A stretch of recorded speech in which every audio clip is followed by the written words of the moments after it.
Well, you were talking about him and how he was such an orator on the mic, captured your attention. Some of our listeners and fans, Corey, they've only been familiar with you and what you do at ringside, and how you're kind of the voice to the music that's being made and in the ring. And so I thought, let's talk a little bit more about you. You were an active wrestler. You had the concussion. You were just talking about it, and that led to you stepping away from the ring. What can you share as far as how that all went down for you in your life, the period that you were out, and then making that conscious decision, hey, I'm going to transition over and be a commentator? Well, I can remember the night that the commentary idea was floated, and that was actually the night of or the night after I had my last match. It was WrestleMania Access before WrestleMania in New Orleans, and I wrestled the match early in the morning, and I don't know if it was the same night or the next night.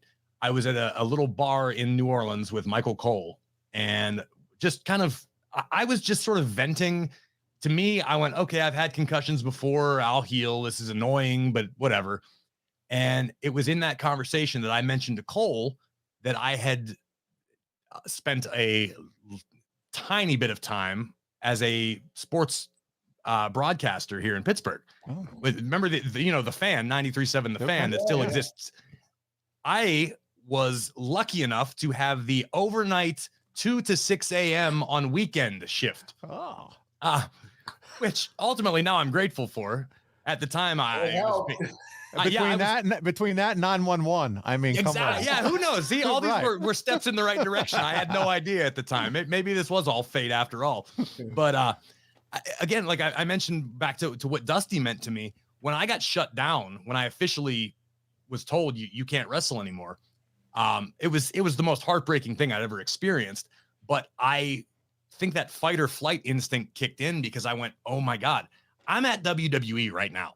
I'm here in the Performance Center. Okay, I can't wrestle anymore now, but what else can I do? Like, I'm not going to let this opportunity go up in smoke. So I started doing everything. I started setting up the speakers and running sound at the live events for NXT and anything I could get my hands on, working with Dusty extremely closely.